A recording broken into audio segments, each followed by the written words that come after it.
In the beginning, before the gods, before time itself, there was only chaos. Not chaos as we know it, not noise, nor violence, but a vast, silent void. A boundless nothingness that held the potential for everything that would one day exist.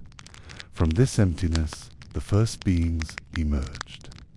They were not gods yet, nor mortals, but primordial forces, eternal, shapeless, and powerful. First came Gaia, the earth, the great mother of all. She gave form to the formless void, spreading her body across the universe, creating land, mountains, and the gentle hills that would cradle life. Next came Tartarus, the abyss beneath all things dark, deep, and infinite. He became the underworld's foundation, a place even gods would fear to touch. Then arose Eros, the force of love, not the playful god of later myths, but a deeper power, the impulse that drives creation itself. It was through Eros that the universe began to move, to connect, to grow. After them came Nyx, the night with her dark veil, and Erebus, the shadow that filled every hidden corner. Together they brought silence, rest, and the first dreams. From these ancient beings, Gaia began to shape the world.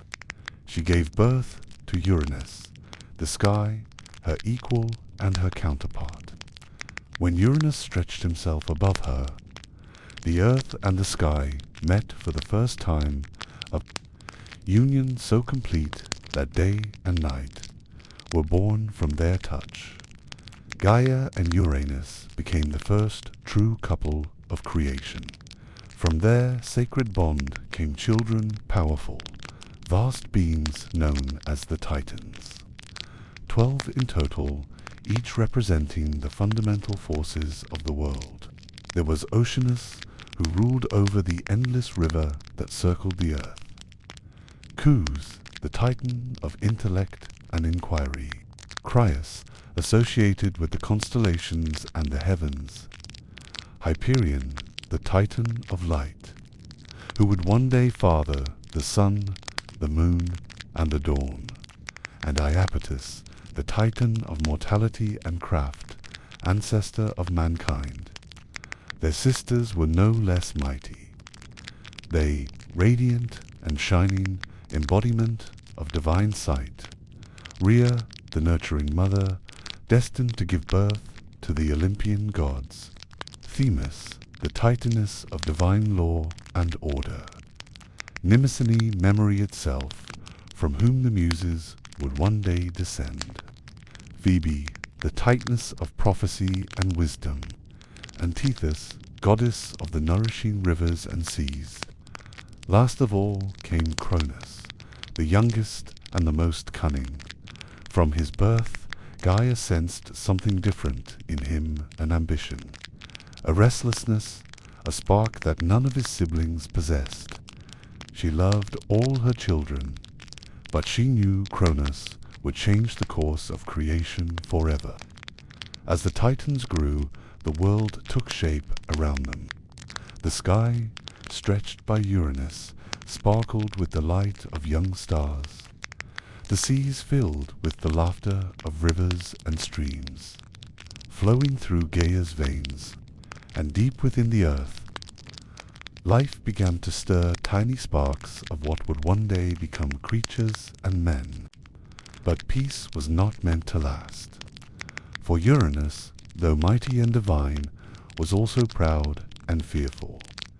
He saw the power of his children vast, radiant beings whose strength could rival his own, and he began to despise them. He feared that one day they might overthrow him. So Uranus forced his children back into Gaia's womb, burying them deep within the earth. The Titans cried out in anguish, trapped within their mother's body, unable to see the light or touch the sky. Gaia's pain was immense. She loved her children dearly, but the weight of their imprisonment tore her heart apart. She pleaded with Uranus to release them, but he would not listen. And so the gentle earth became filled with sorrow, and from that sorrow grew rage, a slow, burning fury that would one day shatter the heavens themselves. Gaia began to plot. In her grief, she crafted a weapon, a great sickle made of unbreakable stone. Then she spoke to her children from within her depths. "My beloved Titans," she said softly, "your father has wronged you. He has filled my heart with agony.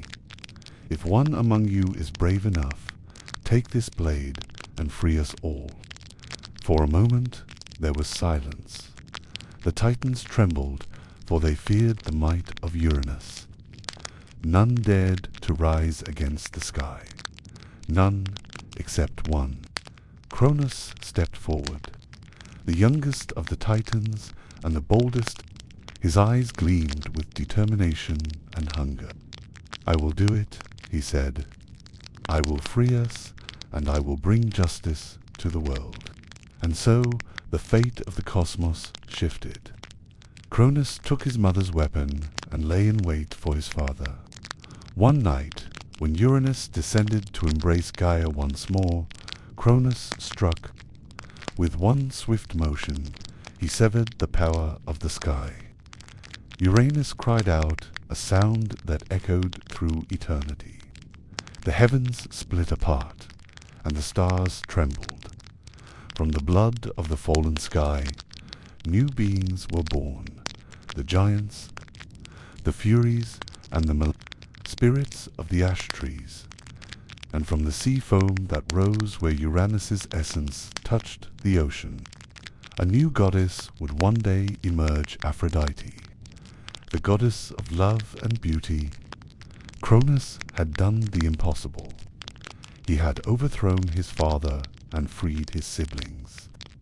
The age of Uranus ended, and the age of the Titans began. But Gaia looked upon her son with a heavy heart, for she knew that the same ambition that led Cronus to victory would one day consume him, and the cycle of power of creation and rebellion had only just begun.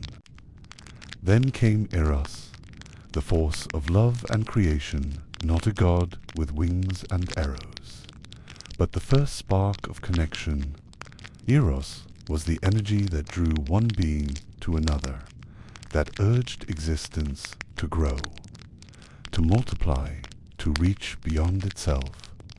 With Eros, the universe began to move. Stillness became motion. Emptiness began to take form. And from that forming came more primordial beings. Nyx, the night, wrapped the newborn world in her velvet shadow. She was silent and graceful, bringing peace where there had been only lightless void. At her side came Erebus, the embodiment of shadow itself, the dimness between light and darkness, the comfort between extremes. Together, Nyx and Erebus danced through the cosmos, weaving rest and silence into creation. And from their union came new forces, ether, the bright air of the heavens, and Himra, the gentle light of day. Thus, night and day began their eternal dance, money giving way to the other, forever. But Gaia, the earth, longed for something more. She desired a companion, someone vast enough to match her endless form. And from her yearning she brought forth Uranus, the sky. He rose above her, grand and eternal, covering her completely in his brilliant expanse. When Uranus looked down upon Gaia, he saw beauty. When Gaia looked up at Uranus, she saw possibility. They became the first pair, the first unity of heaven and earth. And from their union, creation truly began. The heavens glittered with stars, and the seas took shape upon Gaia's surface. The wind began to whisper through the mountains, and rivers sang as they carved their paths.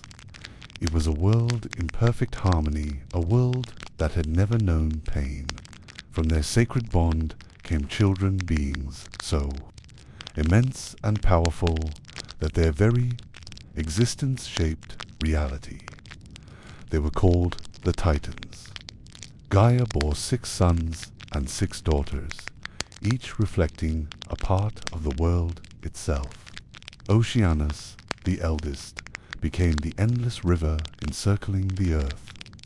His currents connected every sea and every stream, whispering secrets of time and depth. Zeus, the Titan of intellect, sought to understand the meaning of all things. His mind reached beyond the stars, searching for order in the infinite. Crius, tied to the constellations, governed the movement of the heavens. His watchful gaze ensured that the stars never strayed from their paths. Hyperion, radiant and proud, embodied the light of the sky. He would one day father Helios, the sun, Selene, the moon, and Eos, the dawn, the very cycle of day and night. Iapetus, wise and stern, represented mortality and craftsmanship. Through him, the spark of ingenuity would pass down to mankind. And finally, Cronus, the youngest, clever, ambitious, and restless. From the moment of his birth, he looked upon his father's shining form with curiosity and perhaps with envy. Their sisters were equally mighty. They, the goddess of vision and brilliance, who made all things shimmer with divine light. Rhea, the warm-hearted nurturer, destined to give life to gods themselves. Themis, the bringer of divine law and justice, who upheld the balance of the cosmos. Mnemosyne, the keeper of memory, from whom the muses would one day be born. Phoebe, the radiant one, whose wisdom gave voice to the oracles. And Tethys, the mother of rivers and springs, whose waters gave nourishment to all. Together they ruled beside their parents beings of pure, boundless energy. Their laughter became thunder. Their footsteps made the earth tremble. Their breath shaped the winds that carried seeds of life. But Uranus, proud and shining, looked upon his children and saw not wonder, but fear.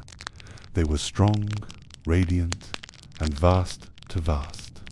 He feared that one day his sons and daughters might rise against him, as he had once risen from Gaia herself. So, out of pride and terror, Uranus turned cruel. He forced his children back into Gaia's womb, deep into her flesh, burying them beneath the mountains and valleys they had helped shape. Their cries echoed through the earth, shaking her very heart. Gaia groaned in agony as the weight of her imprisoned children pressed upon her from within. Days turned to years, and years into centuries. Gaia's pain grew unbearable. She wept rivers of sorrow, her tears becoming the seas. Her sighs became storms that roared through the empty sky. Why, my beloved Uranus, she whispered to the heavens, why do you fear what we have created? Why do you cage our children when all they wish is to see your light? But Uranus said nothing. He looked down upon her with distant coldness, unmoved by her suffering. And so Gaia's sorrow hardened into anger, a quiet, patient anger, the kind that waits for centuries before striking. She began to plot. In the depths of her being, she gathered her strength. From her very bones she forged a great weapon, a sickle of jagged stone, sharp enough to cut through the heavens themselves. When it was ready, she called out softly to her trapped children. "My beloved ones," she whispered, "the time has come. Your father has wronged you. He has wronged me. If any among you has the courage, take this blade and bring freedom to us all." For a long moment, silence filled the world. Even the stars seemed to hold their breath. Then one voice spoke from the darkness. It was Cronus, the youngest Titan. "I will do it," he said. His tone was calm, but behind his words burned a quiet fire. "I will end his tyranny, Mother. I will free us, and I will bring a new order to the world." And so Cronus lay in wait. One night, when Uranus descended to embrace Gaia once more, the young Titan struck. With a single, powerful motion, Cronus swung the sickle and cut through his father's power. The sky shuddered. The stars dimmed. A cry echoed across eternity. Uranus fell back, wounded and broken. His blood spilled across Gaia's body, sinking into the earth and sea. From that blood, new beings were born, the giants, fierce and wild, the Erinyes, the Furies who punished the guilty, and the Malaya spirits of the ash trees, and where Uranus's power touched the ocean foam, something beautiful began to stir. A goddess radiant and pure, Aphrodite, who would one day embody love itself. Cronus stood victorious, holding the sickle in trembling hands. He looked up at the sky, now silent and torn, and for the first time the heavens belonged to him. Gaia was free, her children were free, and the reign of Uranus was over. But as Cronus gazed upon the stars, his mother's words echoed softly in the wind.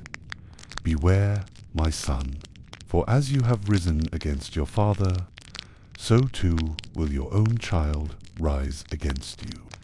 And so began the age of the Titans, an age of golden light, of power and pride, and the first cycle of rebellion that would define all of creation. After the heavens were torn apart, and the cry of Uranus faded into silence, the world entered a stillness so deep that even time seemed to hold its breath.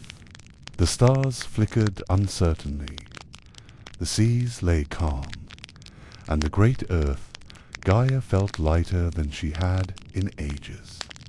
For the first time, she was free from the weight of the sky pressing down upon her. She could stretch, she could breathe, and her children, the Titans, could walk upon her, surface and look upon the world they had helped to form. The air was filled with the scent of new life, of fertile soil and fresh rain. The rivers murmured softly as they carved their paths through the valleys. The mountains rose like guardians, watching over creation, and among all the Titans, one stood above the rest, Cronus, the youngest, the boldest, and now the ruler of all. He had done what none before him dared. He had raised his hand against his father, the sky itself, and cut through the eternal bond that had held the world captive. It was through his act of rebellion that the age of the Titans had begun. The others hailed him as king. On the peak of Mount Othrys, Cronus built his throne, carved not from gold or stone, but from the very bones of time. From there he ruled over heaven and earth, and the universe bent to his will. At his side stood his sister and queen Rhea, the warm-hearted mother of the world. She was gentle yet powerful, her voice soft as the wind that moves through tall grass, her presence steady as the rhythm of the sea. Together they became the symbols of order and fertility, king and queen of an age. that would later be remembered as the Golden Age. It was an age unlike any other. The earth was abundant and kind. Fruit grew without seed. Crops ripened without labor. The rivers flowed with clear, sweet water, and the sky never burned too hot, nor froze too cold. There were no seasons of hunger, no wars, no greed, no fear. Even mortals, the fragile creations of Gaia, lived in harmony with nature. They needed no kings, no laws, no weapons. They rose with the sun, worked with joy, and rested when the moon climbed the sky. It was said that in those days even the beasts spoke in peace, and the song of the wind could lull the hardest heart to sleep. And at the heart of it all, Cronus ruled with quiet pride. He was not cruel, not yet. He watched his kingdom thrive, and he believed he had done what the world needed most. He had brought balance. He had ended his father's tyranny. He had freed his mother's children, and he had crowned himself the ruler of creation. But somewhere, deep within the folds of time, a shadow began to stir. For as Uranus fell, he had uttered a curse not born of malice, but of truth. A prophecy, a whisper that would haunt Cronus for eternity. "You, my son," Uranus had cried, his voice echoing through the stars, "shall suffer the same fate as I. You shall be overthrown by your own child." At first, Cronus had dismissed it.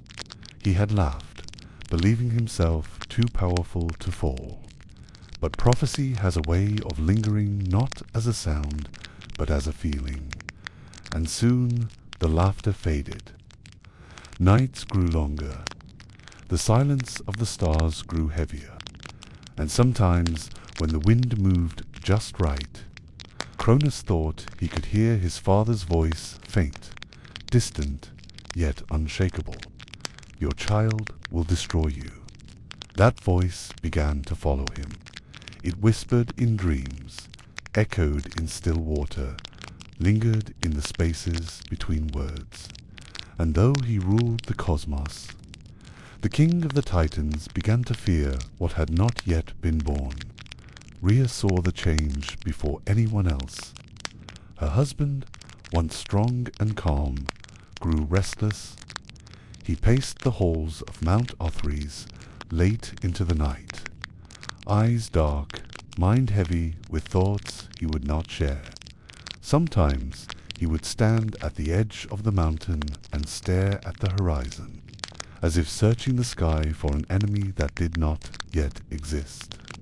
When she asked him what troubled his heart, Cronus smiled faintly and said, "Nothing, my love.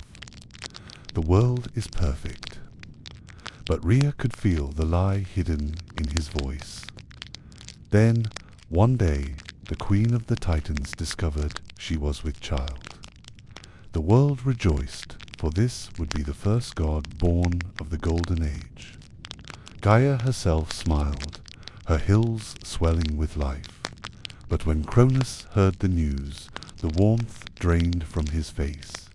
A cold silence filled the throne room. The prophecy returned to him like a knife twisting in his chest. He said nothing, but his mind raced. Could this be the one? Could this child be the end of me?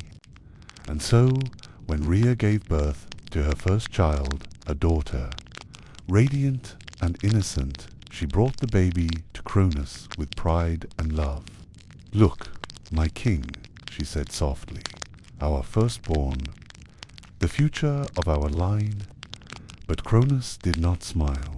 He took the child into his arms, and for a brief moment the father in him trembled.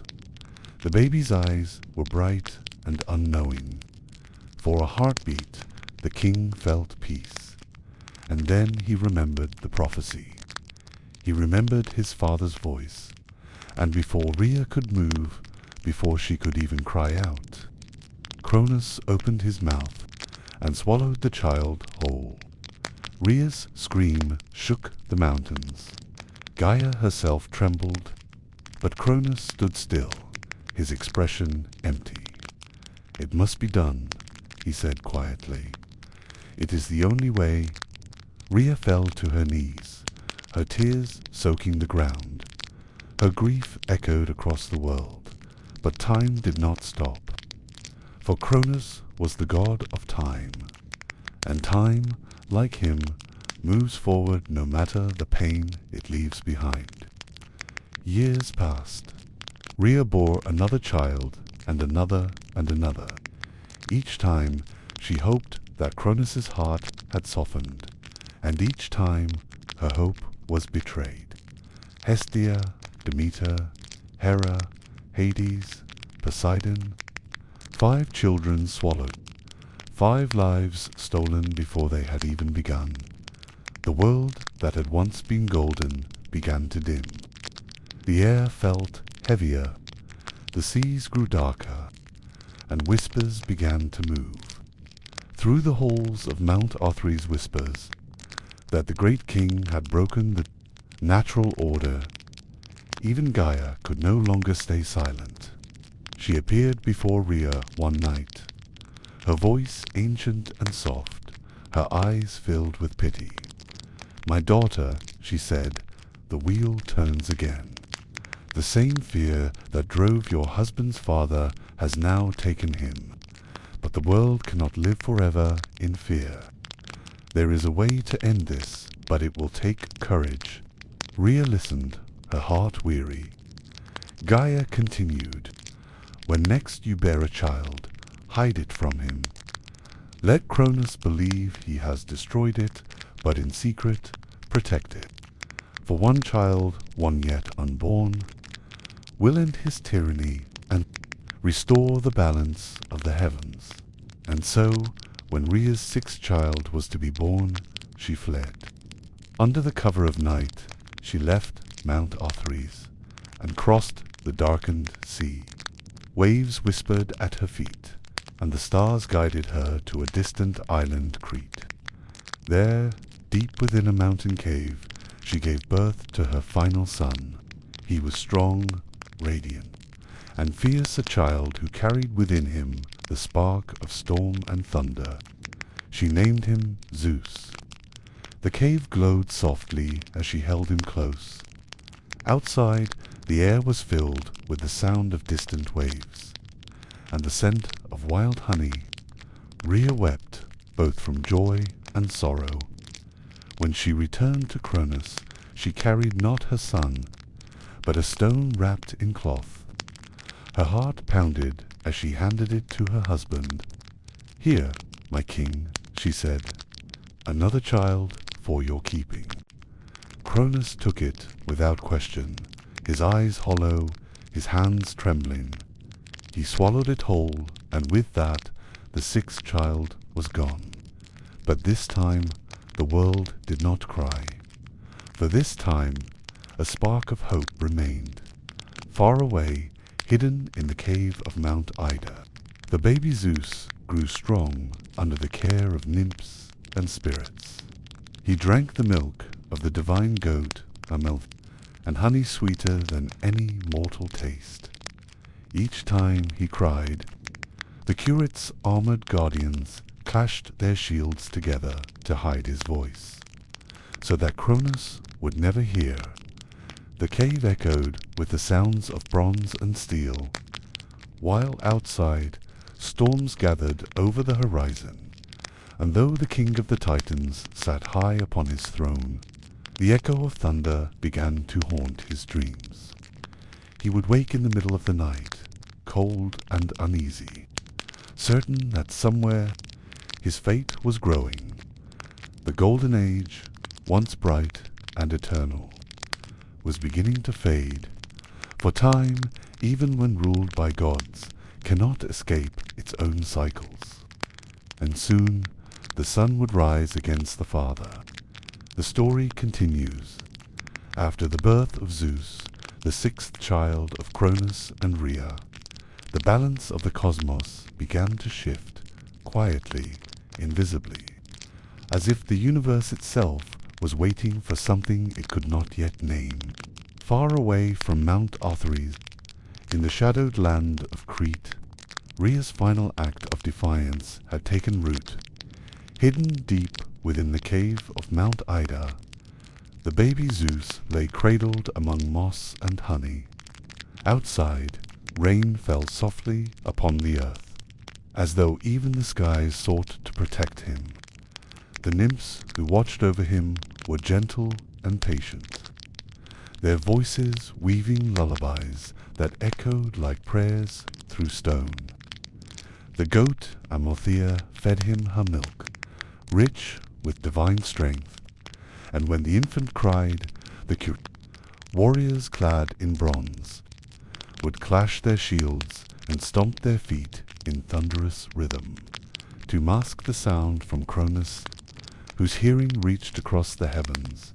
Each clang of bronze was a promise that the future would not die in silence.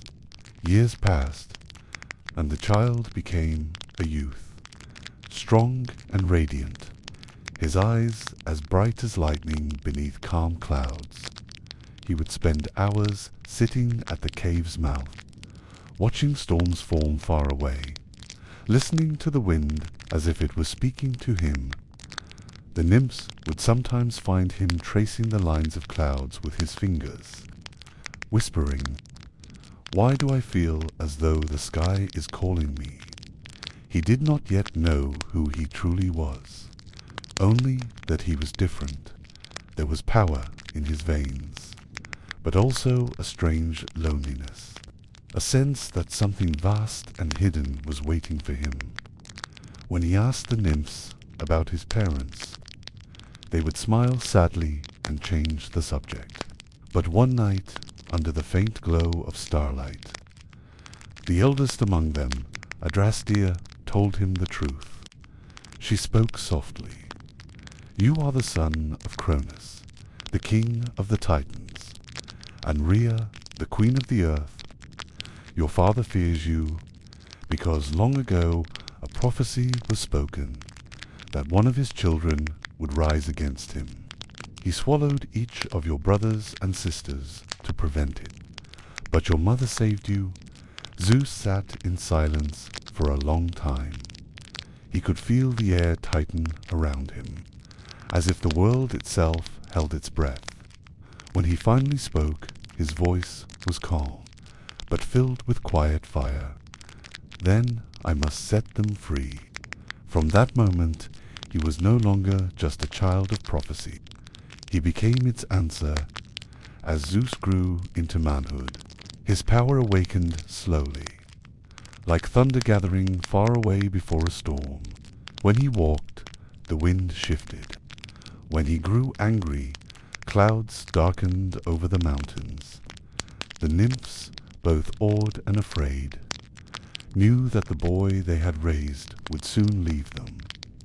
One evening, as the sun sank behind the peaks, a visitor came to the cave, a figure of grace and wisdom, her form shimmering like the surface of the sea. She was Metis, daughter of Oceanus. Known for her cunning mind and calm strength, she bowed to Zeus, and her voice flowed like water. "The time has come, child of Rhea. You must return to the world above.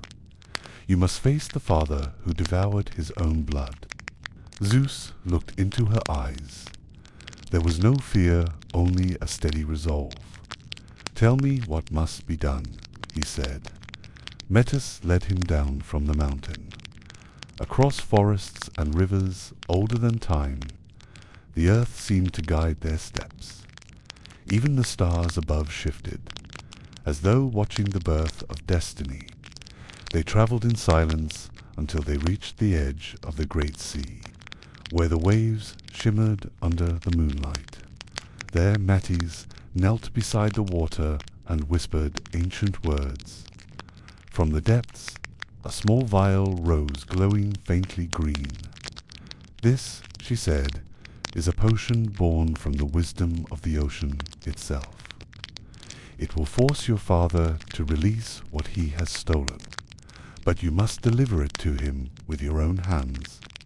Zeus took the vial, feeling its cool weight in his palm. The ocean wind brushed his hair, and thunder murmured faintly in the distance, as though the heavens themselves approved. And so Zeus ascended Mount Othrys, the mountain of the Titans. At its peak stood the palace of Cronus, vast and silent, built from black stone and bound by the will of time. He entered in disguise, a humble cupbearer, offering wine to the mighty king of the cosmos. Cronus sat upon his throne, his body immense, his eyes weary but sharp. 1,000 ages of rule had hardened him, yet behind his strength was a growing unease, the kind that haunts even gods. Zeus bowed low. "My lord," he said softly, "a gift for your endless reign, a drink to honor your power." Cronus studied the young man. Something about him stirred old memories, but pride clouded his vision. He took the cup and drank. The potion slid down his throat like liquid fire. For a heartbeat there was silence. Then came the sound, a deep, rising groan from within him. Cronus's eyes widened. His body trembled. He leaned forward, clutching his chest, and from his mouth came bursts of light. 5 divine forms emerged, one after another, each more brilliant than the last. Hestia, Demeter, Hera, Hades, and Poseidon, the children long swallowed, now reborn into the world once more. They fell to the ground, gasping, radiant, alive. Their power filled the air like the dawn breaking after endless night. Cronus roared in fury, but before he could strike, Zeus cast aside his disguise. Lightning flashed in his hand, pure, white, divine. "I am Zeus," he said, "your son, the one you feared. You swallowed my kin, but I have freed them. And now your time has come to an end." The throne room shook. Mount Othrys groaned as ancient forces awakened. Cronus rose, his shadow vast against the walls. "So," he said quietly, "the wheel turns again." For in that moment he saw himself, young, defiant, standing against his father Uranus long ago. The prophecy had fulfilled itself, and he understood that no god, however mighty, could escape the turning of fate. Yet he did not surrender. With a roar that split the heavens, Cronus called upon his siblings, the Titans of old, the architects of creation. One by one they emerged from the corners of the world. Iapetus, whose hands had built the bones of the earth. Hyperion, the light that first kissed the sky. Cus, keeper of celestial wisdom. Crius, lord of constellations. They gathered around their king, and the air burned with their presence. But far away, atop a distant mountain, shrouded in mist, the young gods gathered as well. Zeus and his 5 siblings, newborn yet eternal, their spirits alight with purpose. It was there, on that sacred peak, that they named it for the first time, Mount Olympus. The world now held to thrones, Othrys and Olympus, old and new, father and son, and between them the war of the ages began. For 10 long years the heavens burned, the earth shuddered, the seas turned black with rage. The Titans hurled mountains as weapons. The Olympians answered with storms of flame and thunder. Poseidon struck the oceans, sending waves that devoured coasts. Hades opened the earth, swallowing armies of stone. And Zeus rained lightning that split the sky in two. But for all their might, the war dragged on without end. Both sides were gods. Both sides were immortal. The balance held until the voice of Gaia rose once more, soft and ancient as the first dawn. Zeus, child of prophecy, if you wish to win this war, seek those who were betrayed by your father long ago, the ones chained beneath the earth, the Cyclopes and the 100-handed ones. They will turn the tide. So Zeus descended. He crossed the great chasms of the world, down and down, until he reached Tartarus, the deepest pit of creation, where even light forgot its way. There, in chains of molten iron, lay the divine smiths of the gods, their single eyes burning dimly in the dark. Beside them, bound in endless shadow, were the hecaton giants with 100 hands and 50 heads, their power suppressed but not broken. Zeus approached. His voice carried through the darkness. Your suffering ends today. Help me bring down the tyrant who bound you, and the world will know freedom once more. The Cyclopes stirred. Their eyes brightened, chains shattered, and the air filled with the roar of awakening power. In gratitude, they forged for Zeus and his brothers the greatest weapons the cosmos would ever know. For Zeus, they made the thunderbolt, pure fire of the sky, the very voice of judgment. For Poseidon, the trident, to command every wave and quake. For Hades, the helm of darkness, granting him power unseen by gods or men. With these gifts, the balance of the universe tilted. The final battle began beneath a sky torn open by flame. Zeus stood upon Olympus, his brothers and sisters at his side. Across the horizon, the Titans marched their steps, shaking the bones of the world. Lightning flashed, thunder rolled. The end of an age was near. Cronus raised his sickle, the same blade that had once cut down his father. Zeus lifted his thunderbolt, the fire of justice in his grasp, and as the two forces met, the world screamed. For 10 days and nights, light and darkness warred across creation. Oceans boiled, mountains melted, and the stars themselves trembled. In the end, Zeus's lightning struck true. Cronus fell, his scythe shattered, his throne broken.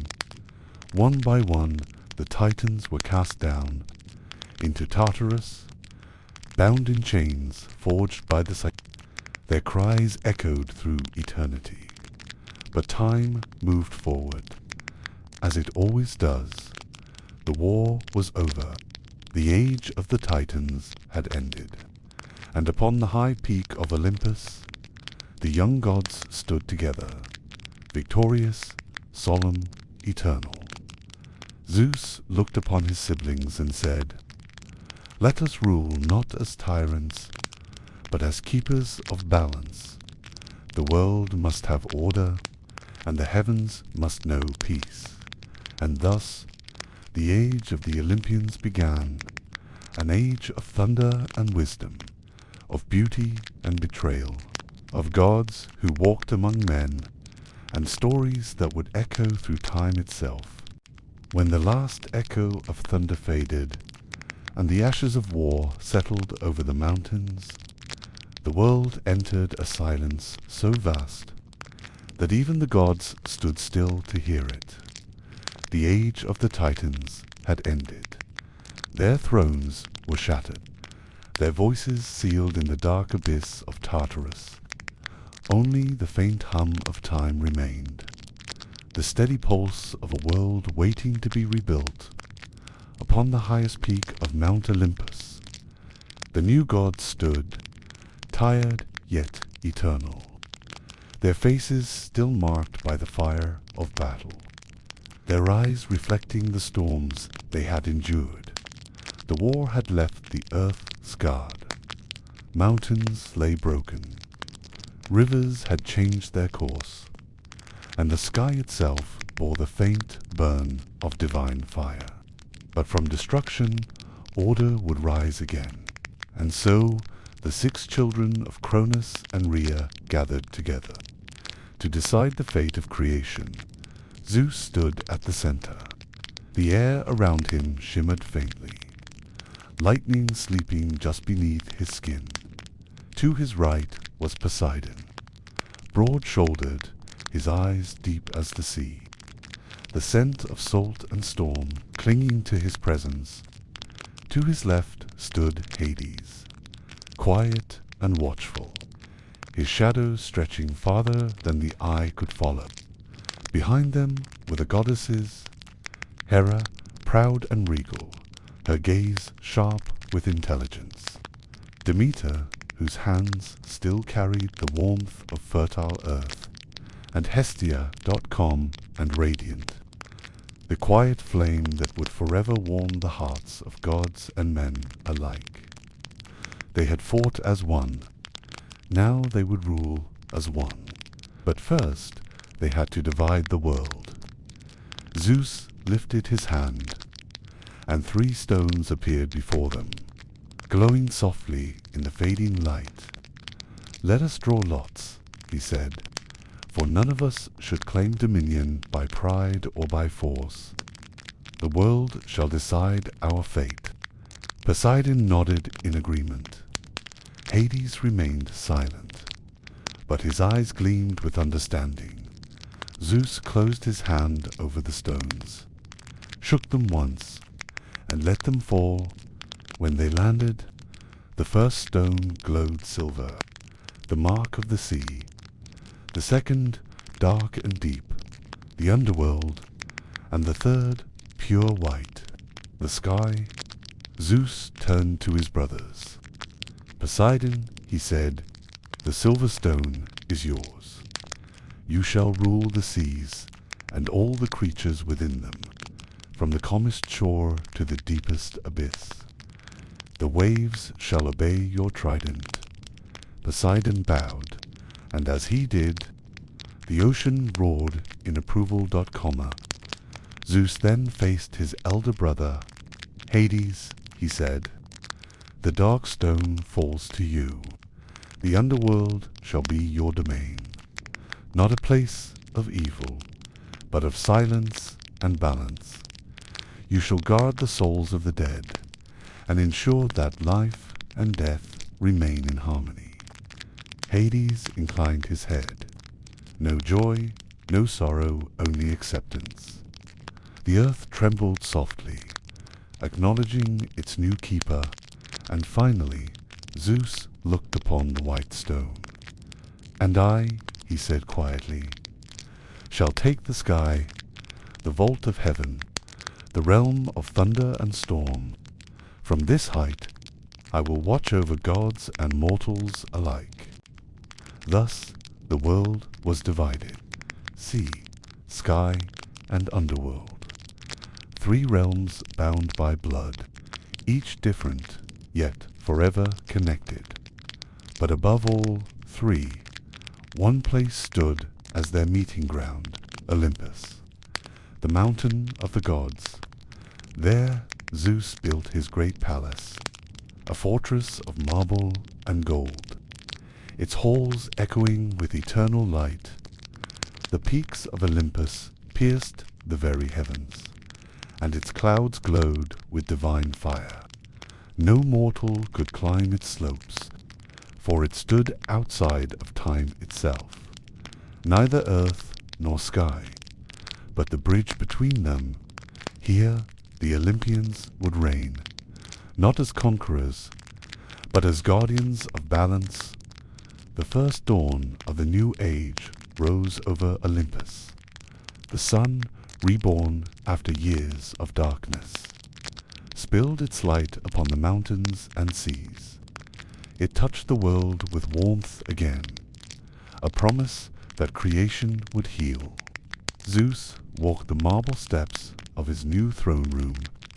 He looked out upon the horizon, and in the distance he could see the endless blue of Poseidon's oceans, the faint smoke of Hades' underworld, and the living green of Demeter's fields. He smiled not with pride, but with quiet gratitude. We have inherited a broken world, he said to his siblings, but we shall rebuild it stronger.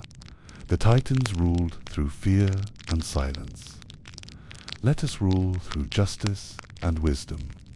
The others bowed their heads.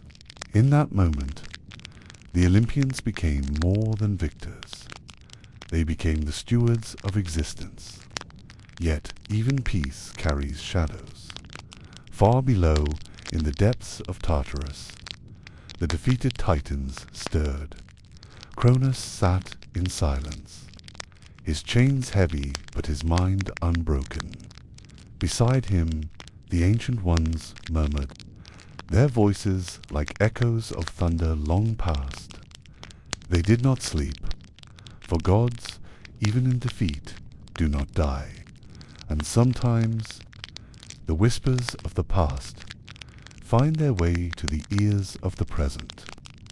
Zeus could feel it, a faint unease, a reminder that the cycle of power never truly ends. But he had learned from the mistakes of his father. Where Cronus ruled through fear, Zeus would rule through law, and so he established the divine order, a system of justice among gods and mortals alike. Each deity would hold a domain, a duty, and a place within the grand harmony of the cosmos. From the fertile soil, Demeter brought forth the first harvests, golden wheat and ripened fruit.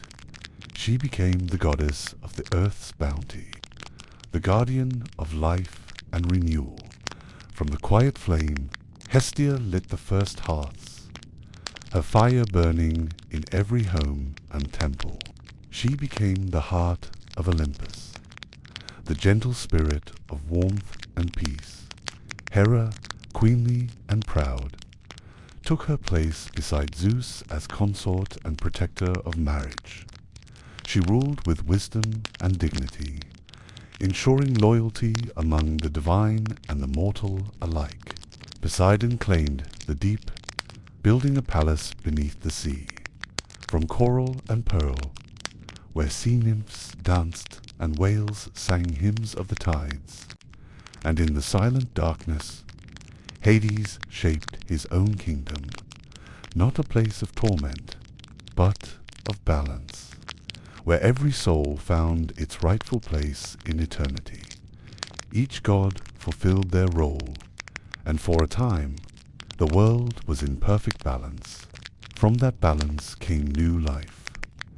The first children of Olympus were born, bright, powerful, and strange. From Zeus and Hera would one day come Ares, god of war, and Hephaestus, master of divine fire. From Zeus and Metis would come Athena, born not from the womb, but from the mind, the living embodiment of wisdom itself. The skies filled with light, the seas with song, the earth with bloom.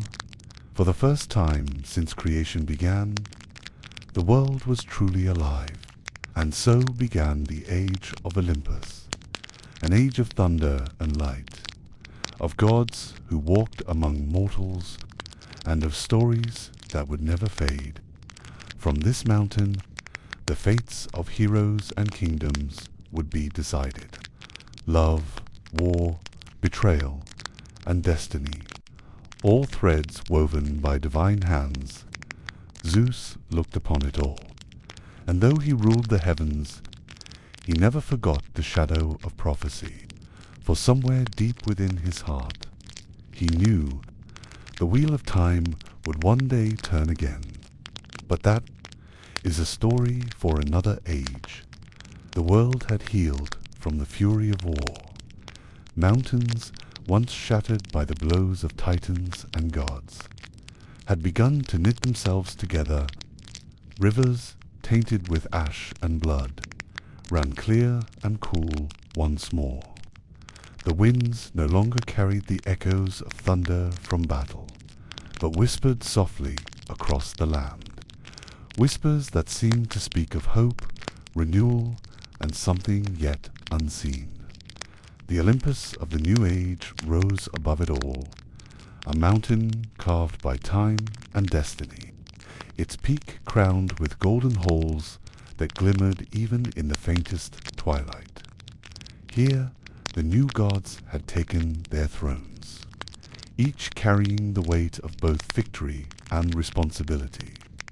Zeus, lord of the sky, often walked among the terraces of his palace, the clouds drifting lazily around his feet, the wind stirring gently at his shoulders.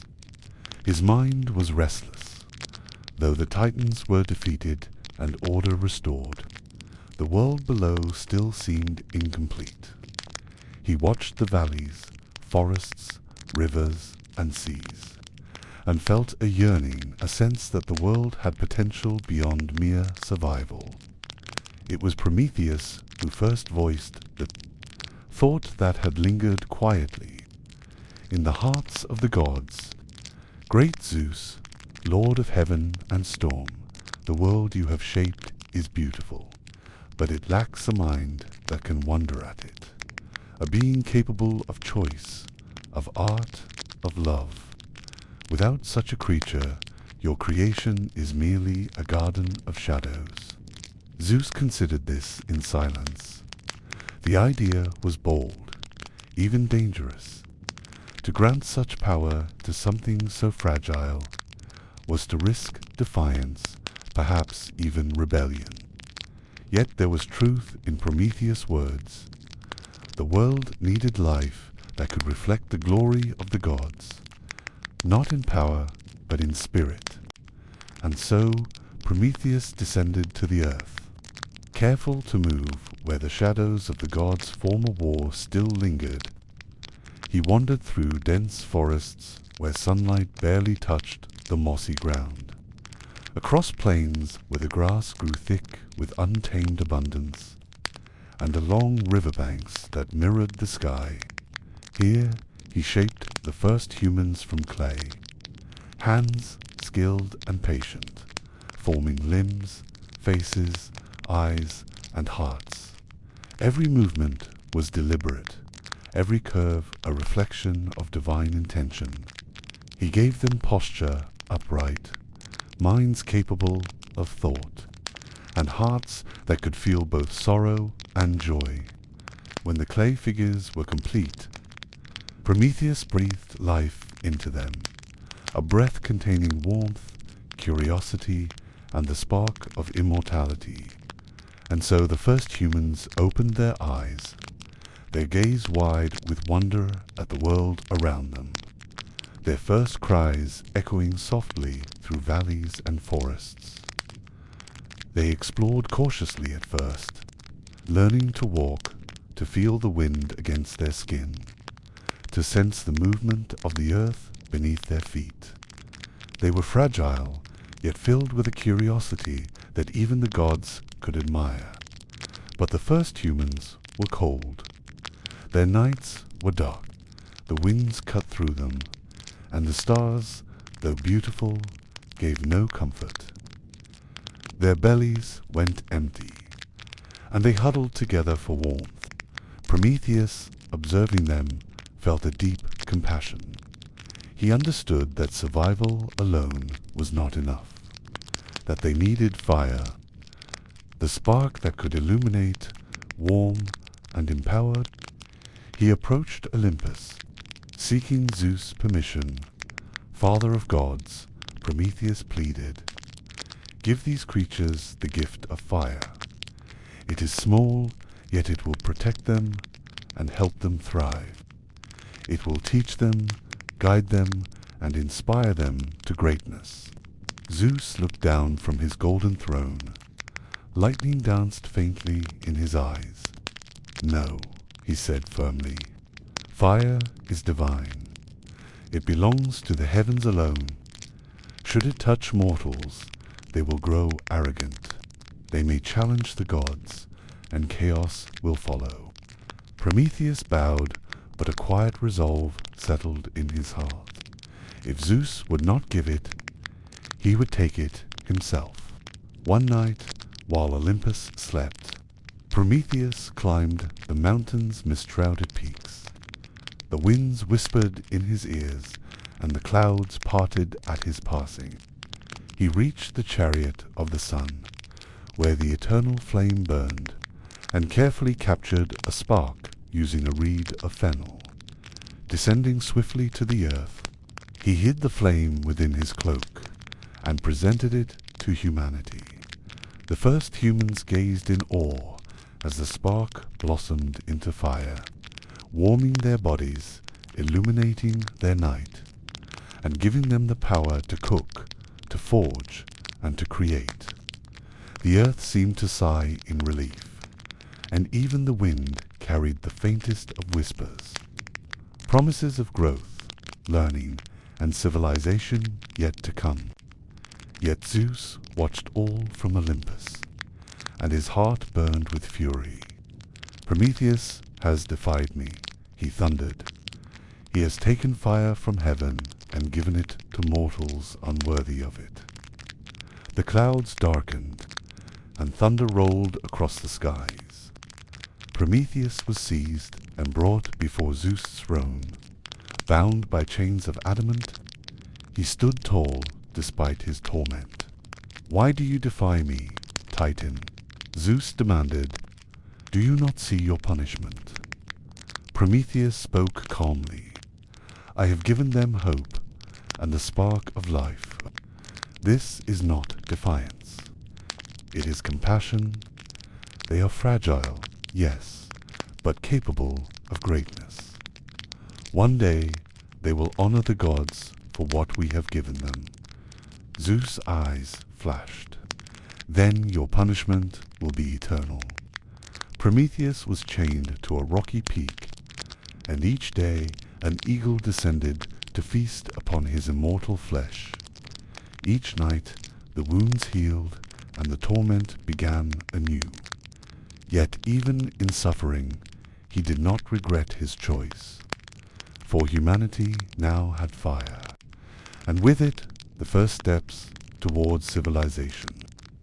Meanwhile, Olympus itself continued to change. From Zeus and Metis, the goddess of wisdom, came Athena, fully grown, clad in armor, radiant with intellect. She was born not from the womb, but from Zeus' mind, emerging from his forehead with a cry of divine clarity. Her eyes reflected knowledge and strategy. Where war threatened to bring chaos, Athena brought foresight. Where mortals stumbled, she offered guidance. She became a guardian of both gods and men, the embodiment of reason and wisdom in the cosmos. From Hera came Ares, god of war, fierce, passionate, and untamed. He embodied conflict, courage, and the chaos of battle. Though feared by many, his presence reminded both gods and mortals that struggle and challenge were part of growth. Hera also bore the master smith, born imperfect yet gifted, cast from Olympus for his perceived flaw. He fell to earth, but rose to create wonders beyond imagination. He forged weapons for gods, crafted the first chariots, and shaped marvels that even time would honor. Through the efforts of the new generation, the world began to take its first steps toward civilization. Humans learned to cook, to build, to speak, to create stories and songs that would echo through the ages. The gods watched silently, sometimes guiding, sometimes stepping back, and slowly the first threads of culture, knowledge, and morality took root among mortals. The dawn of humanity was intertwined with the children of Olympus. Athena taught wisdom, art, and strategy. Ares reminded of courage and the harsh lessons of conflict. Hephaestus shaped tools, fire, and innovation. And Prometheus, though bound in torment, watched as his gift flourished. The balance between divine influence and mortal freedom had begun. And though the age of Olympus had just begun, the echoes of Titanomachy and the eternal struggle for power would never fully fade.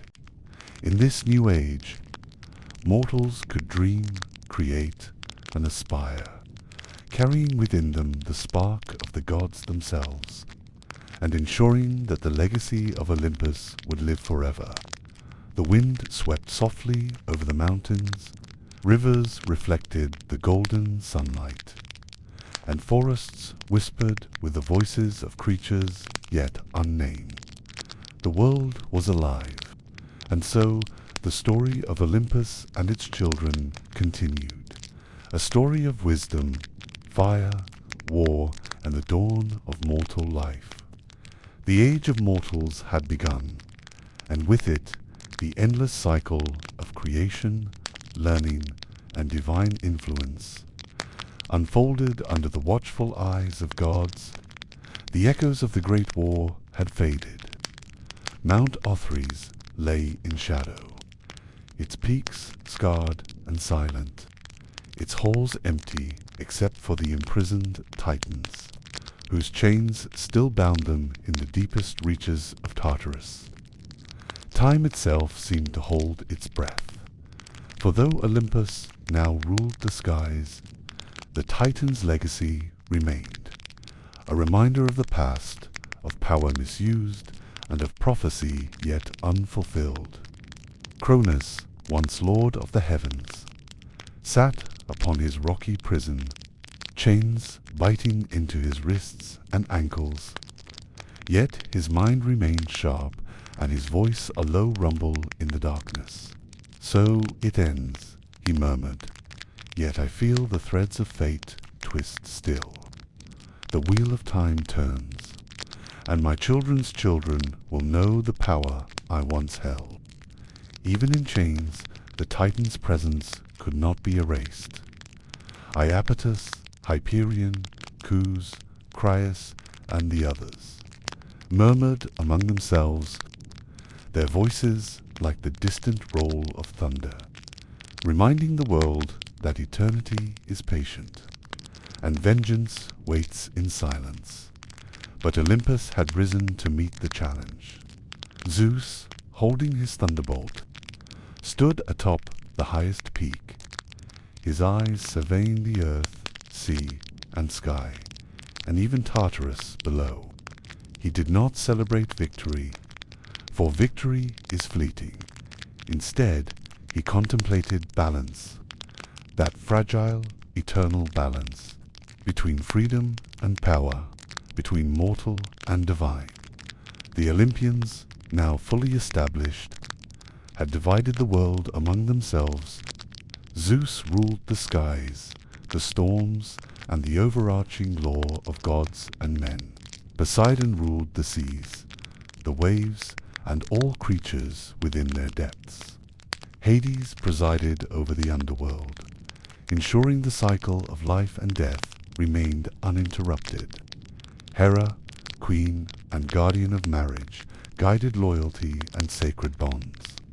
Demeter, nurturer of the earth, cultivated growth, harvest, and fertility. Hestia, keeper of the hearth, maintained warmth, peace, and continuity. And yet the children of Olympus continued to grow. Athena, born of wisdom and strategy, taught mortals the arts of knowledge, justice, and defense. Ares embodied the raw energy of war and the lessons of conflict.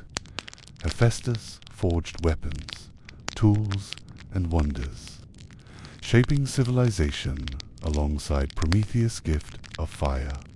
Together they guided the world, not through fear as the Titans once did, but through law, wisdom, and guidance. Yet fate is a force that cannot be denied. Whispers of prophecy lingered in the shadows of Olympus. The oracles spoke of cycles that repeated, of children surpassing their parents, and of balance restored through challenge.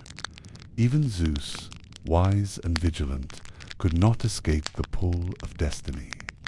Though the Titans were bound, their essence, their power, remained a warning that no reign lasts forever, and that all order must be tested by time. The humans, too, flourished. Prometheus' gift of fire had sparked not only warmth and survival, but curiosity, creation, and rebellion. Temples arose, cities grew, and the first laws of society were established. Mortals learned to honor the gods, yet their hearts remained their own. The gods observed silently, sometimes shaping events subtly, sometimes allowing free will to guide the course of history. Through this delicate dance, the world found its rhythm. The Titans, even in Tartarus, were not idle. Hyperion dreamed of sunlight and fire. Kus whispered to the stars about knowledge beyond reach. Iapetus pondered mortality and the fate of mankind.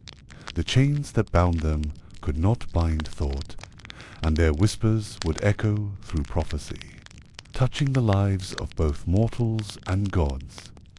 Zeus understood this, and it shaped his rule. He realized that power alone was fleeting, and that justice, tempered with foresight, was the true mark of a ruler. Olympus was not a kingdom to dominate, but a beacon of balance, a point where heaven, earth, and the underworld converged. From this understanding came laws, rituals, and divine responsibilities. The gods learned to govern not just with might, but with wisdom, guidance, and restraint. And so the cycle continued. Mortals lived, created, and learned. Gods guided, intervened, and reflected. Titans waited in silence, their legacy a reminder of power and consequence. This eternal cycle of birth, struggle, wisdom, and renewal would repeat through generations, shaping heroes, civilizations, and stories that would echo across time. Even in victory, Olympus remained vigilant, for the wheel of fate is endless. The twilight of the Titans was not an end, but a transformation, a reminder that all power is temporary, all glory fleeting, and all life part of a greater rhythm. Zeus often walked the terraces of Olympus at dusk, watching the horizon bleed into gold and violet. He saw humans lighting fires, building homes, and speaking prayers to the sky. He saw Poseidon's oceans shimmer with life, and Hades' underworld humming with the quiet of souls at rest. He knew that balance was fragile. He knew that even the smallest mortal, the quietest whisper of a human heart, could change the course of eternity. And yet, in that fragile balance, there was beauty and even joy. The wind swept across the mountain peaks, carrying scents of sea and forest, whispers of clouds, and distant echoes of Titans' voices. Lightning slept quietly in Zeus' grasp, The oceans responded to Poseidon's thought, and the underworld held its eternal silence. The world had survived the wrath of the Titans, but it had also inherited their lessons. That power without wisdom is destructive, that creation is fragile, and that life in all its forms is a gift to be protected. Even in the darkest shadows, hope persisted, and so the cycle endured. The eternal rhythm of gods and mortals, of creation and destruction, of prophecy and choice. The twilight of the Titans had passed, but the story of Olympus and the world it guided would continue forever. Stars glittered in the night sky. Mountains, rivers, and seas lay in quiet harmony. The fire of Prometheus burned in mortal hearts. Athena's wisdom guided minds. Ares' energy reminded them of courage, and Hephaestus' creations shone in every corner of the earth. The world was alive. Balance had been achieved, but vigilance remained, and above all, Olympus stood eternal, a monument to power, responsibility, and the endless cycle of destiny. The story of the Titans, the Olympians, and the first mortals was complete for now, but as long as time flows, the echoes of this age will whisper through eternity, reminding all who hear them that creation, power, and destiny are never ending, a cycle without beginning or end.